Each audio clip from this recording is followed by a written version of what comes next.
आज के case studies के इस लेक्चर में आपके समक्ष एक ऐसा जजमेंट रखेंगे। जजमेंट आने के बाद पति के पास में पछताने के अलावा कोई दूसरा रास्ता नहीं बचता और पति को ऐसा लगता है कि मैं अपील में जाऊंगा तो कोर्ट हमें रियायत दे देगी या हमारे पक्ष में आदेश कर देगी, लेकिन ट्रायल कोर्ट के फैसले को यथावत रखा जाता है और कोर्ट ये कहती है कि सुप्रीम कोर्ट के जजमेंट के अकॉर्डिंग आपको कोई रियायत नहीं दी जा सकती और जो ट्रायल कोर्ट का आदेश है वो बिल्कुल सही है, उसे सही माना जाता है और उसे यथावत रखा जाता है और साथ ही आपकी अपील को डिसमिस कर दिया जाता है। अब पति के पास में पछताने के अलावा कोई रास्ता नहीं कि काश मैं ऐसी गलती नहीं करता तो कोर्ट मेरे खिलाफ ऐसा आदेश नहीं करती। तो चलिए आज के इस स्टडीज के इस लेक्चर में आपको इस जजमेंट के बारे में डिटेल में बताते हैं, कोर्ट ने क्या क्या आदेश दिया है और पति यहां पर क्यों पछता रहा है। जय जिनेंद्र, हूं केस जैन। वीडियो को लाइक और शेयर कर दीजिए और इस तरह जजमेंट्स पाने के लिए जिसमें लगभग 200 से जजमेंट्स मिलेंगे या अन्य किसी जानकारी के लिए दिए गए नंबर पर आप हमें संपर्क कर सकते हैं। चलिए शुरुआत करते हैं।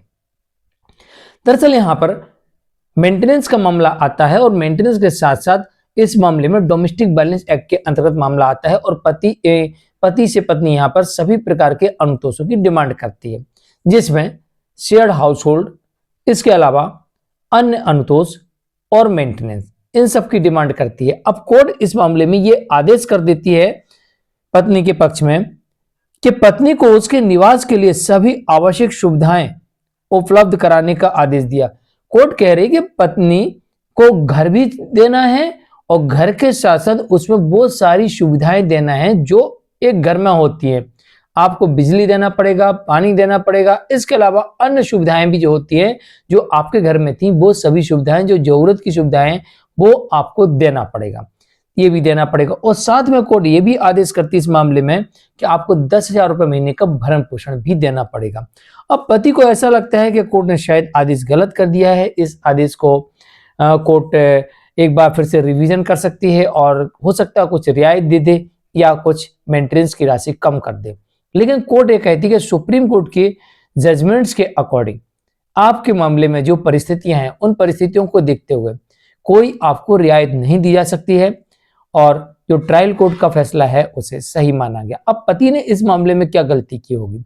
ऐसा आदेश उन मामलों में आता है जहां पर पत्नी पीड़ित हो, पत्नी ये साबित कर दे कि पति की गलती है, उसके परिवार वालों की गलती है या पति एडल्ट्री में है, तो तब ऐसी परिस्थिति में इस तरीके के आदेश न्यायालय करती है।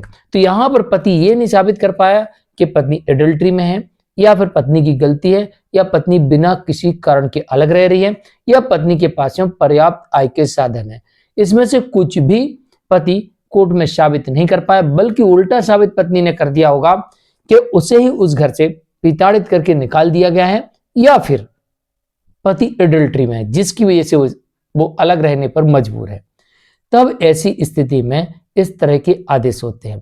तो अगर आप भी ये गलती करते हैं तो आप भी समझ लीजिए, या तो आप सबूत नहीं लेके आते हैं, ये गलती आपसे होती है, या फिर आप उसके साथ उत्पीड़न करते हैं, एडल्ट्री में जाते हैं, तो ये गलती आप करते हैं। तो आपके केस में भी ऐसा आदेश हो सकता है। जजमेंट आता है नरेश शर्मा वर्सेस ज्योति शर्मा के मामले में। मध्य प्रदेश हाईकोर्ट का जजमेंट है।